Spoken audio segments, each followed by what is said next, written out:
first of all, Max, just how are you and how much are you enjoying being part of the first team at the moment? Yeah, I'm good, thank you.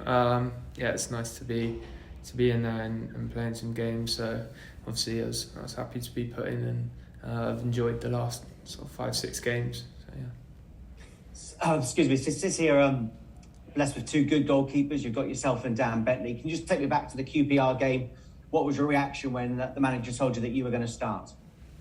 Obviously, I was happy. I've been working hard and had to wait and be patient. So yeah, I just knew that it could come at any time, and he pulled me and said that I would be playing. So obviously, I was looking forward to it, and yeah, I was happy to be in. And the biggest cliche is take each game as it comes. I guess that QPR game in particular, you just wanted to impress there and just try and establish yourself and get a run of games, which has happened so far. Yeah, it'd been a while since I'd played. I played that game at Forest Green and then a couple of under-23s games, but there hadn't really been too much football. So it'd been a while, but it didn't go too badly personally, but it was nice to be back out there and playing. And I know footballers hate assessing their own form, but how do you think you've performed since coming into the first team again? I think I've been okay. I've been steady. So we go through all of our stuff with the goalkeeper coach and bits and pieces. So there's little bits and pieces, obviously, always to work on, which I've been looking at. But I've been in general happy with how I've done personally. And a lot of talk this week about set pieces. City conceded from 2 set pieces at Luton. As a goalkeeper, how do you view set pieces, and how much of a responsibility does a goalkeeper have with set pieces, or do you look to your defence to sort that out? Yeah, no, of course, everyone's got a role to play in the team, and of course, as a goalkeeper, it's a big part of your game as well. It's something we've been working hard on, and it's tough when you do concede from set pieces or dead ball sort of situations, and it's something we don't take lightly, and we want to obviously try and turn that around and not make it a big issue. So we'll look at it and try and work from there. It's to a layman, a goalkeeper, that they stop shots and that's what you work on. But how much time in the week do you spend, deciding when you need to come out and punch? When do you stay on your line? How big a part of that is a goalkeeper's life? Yeah, everything's about decision making. The decisions you make during a game, you make hundreds, if not thousands, during a game, and that's what we do during the week, is to try and help and put ourselves in those situations that might come across on a Tuesday or a Saturday. And I think we're doing the right things during the week. It's just that decision making and being clear cut on a match day then. And you're 25, is that right, Max? Yeah, just turned, yeah. Look a bit younger, but you're looking well. I think it's 6 years since you first made your debut at West Brom. I know it was Brentford, your first league appearance. But how would you assess the last few years where you've mainly been on the bench, I think just 20 league starts? And at what point in your career do you go, I want to go from being number 2 goalkeeper to number 1 goalkeeper? Yeah, obviously the last couple of years have been hard, I think, for a lot of people as well, because of the whole situation that's gone on, and just not being... I had my season cut short at Shrewsbury, and then came back, and I wasn't allowed in the training ground for 4 or 5 months. So having spent last year not really playing, that sort of takes its toll, and just trying to stay positive and patient and waiting for that chance to come. So obviously can be frustrating at times, but it's part and parcel of the job. I knew I was going to be here, so I had to stay and try and fight to play. And I can only imagine there's a real determination to keep hold of that goalkeeping jersey now. Yeah, of course. Same for everyone. Everyone knows his place is up for grabs. The manager says it all the time. There's always everyone's always playing for their place. So once you're in there, you've got to try and stay in there. And as you look to the future, I mean, we who knows what will happen even at Preston on Saturday, but how confident are you that you can, in the long term, be Bristol City's number 1 goalkeeper for many years to come? Yeah, of course, that's always the goal, and that's what I want to do. I want to play football, and sitting on the bench doesn't fulfil that need or the want to go and play. So, just taking it day by day, as you said. It's a bit cliche, but trying not to look too far into the future at the moment, definitely. And I always enjoy chatting to Dan Bentley. He's always very passionate about Bristol City. How supportive has he been since you replaced him in goal? Yeah, he's been good with me. He always has been, and it works both ways. When Dan was playing and I wasn't, I feel like I helped him and tried to give him the best platform to go and perform well on the weekend.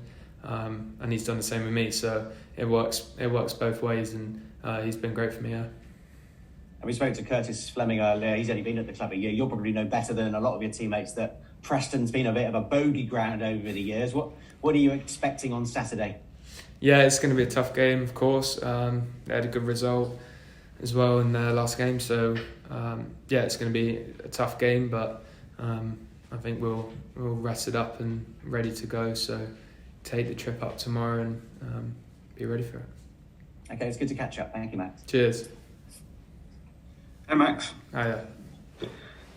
How important is it to have that kind of competition in goal, especially with someone of a calibre, of Bentley's calibre, to keep you at the top of your game? Yeah, of course. It's you always want competition. I've always found it's healthy, and you're pushing each other each day. You know, when one's not playing and one's playing, you're always trying to push each other and get that spot back. So yeah, it's good to have that competition. We've got a good group here. Harvey and Will Booth as well, who are both a bit younger, but they're still in that group with us. And yeah, Benson, I think are quite good for them as well. So I've been around a while now, and Bent's obviously got great experience, and he's a great goalkeeper as well. When you're in number two for a lengthy period of time and you're sitting on the bench and you're waiting for that opportunity, and all of a sudden you're kind of told that you're in the team, how difficult is it to kind of switch that mindset and that mentality? Well, you try and stay in that mindset that you're going to be playing anyway, because you never know what can happen. Injuries and things like that can happen, especially now with the COVID stuff. And yeah, just always being switched on, I think, and mentally prepared for the games is how I've always gone into it, as if I was going to play. So actually transitioning into that isn't too difficult, I think. Do you feel like there's a kind of element of rustiness that you need to shake off when you do come into the team after kind of such a long absence? Yeah, there can be. Yeah, there's little bits and pieces which, you know, you haven't experienced in a while, and I hadn't played in front of a crowd for ages. It's not a huge factor, but just little things like that. And yeah, there's always going to be bits and pieces when you haven't played a game for 4 months. So it's going to be hard, but I felt good going into the games, and thought I did okay. And you've had loan spells in the non-league, Solihull Moors, my local club, and Bath, and how have these kind, and Kidderminster, of course, how have these kind of shaped you as a footballer and as a person? Yeah, getting those games early, that exposure to men's football, I think really helped me. I've got pretty much a full season at Bath, half a season at Solihull, and those games are invaluable no matter what level it is. You know, just being out there and playing and getting that decision making, like I said earlier on, is something you can't replicate in training. You can train as much as you want with the first team when you're a young lad, but getting those games, I think, was really important for me.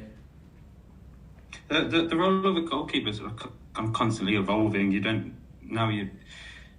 have to be a good shot stopper. You have to be able to come and collect crosses. Also, you need to be good with the ball at your feet. Has that been kind of a challenge while developing, especially during your time with the non-league? I know under Tim Flowers at Solihull, it was a lot of, how do I describe it? Got a lot of hoof football, There wasn't a lot of passing survival along football, the back. Yeah, exactly. Yeah, exactly. Has that been a challenge for you to kind of develop that part of your game?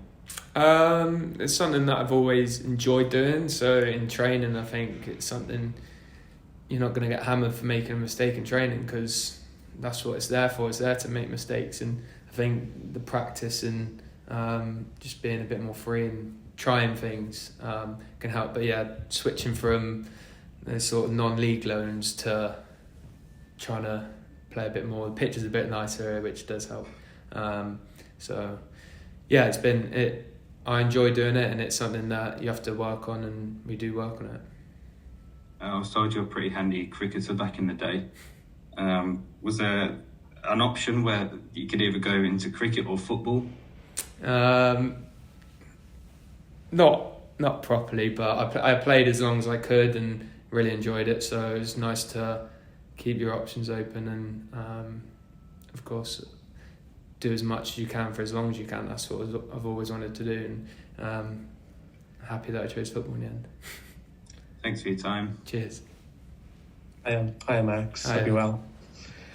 Just as when you're watching a match of football, obviously the expectation of a goalkeeper, obviously the statistic you can judge by is clean sheets. Do you ever feel like that's a harsh way to judge a goalkeeper?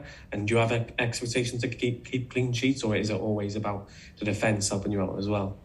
It's a team thing, I think, and sometimes there's only so much you can do. But look, great to get clean sheets. It's obviously a great platform to build off of, and it's something that you look at probably at the end of the season, but something that I'm not too, as long as you're winning games, I think it's something as a goalkeeper I'm not personally offended by. Yeah, because I remember again in the Fulham FA Cup match where obviously it was a 1-0 game, but you made a number of good saves. So when you come away from a match, how do you assess yourself from a match if you made a good number of saves? Is that what's the most important to you? Well, no, of course the result's the most important thing. You want to play well, but as long as you get a good result out of the game, whether that's getting a point or winning, that's the main thing. Like I said, we always go through my stuff and don't want to overanalyze and get too much into detail, but you do need to look back at the good and the bad things. So I think you look at both and you go from there. And just lastly, as well, maybe a bit too much looking into it, but obviously with yourself now back playing first team football, obviously you're in the Republic of Ireland fold. Have you thought about how being in the Championship now might help your international prospects as well? Yeah, I think as long as you're playing football and you're doing well, then that's always there. But listen, I'm just worried about playing football for Bristol City at the moment and enjoying it and trying to get results for the club. So at the moment, that's probably something in the back of my mind. But I'm just glad that I've been able to get a run of games and trying to help the team get some good results.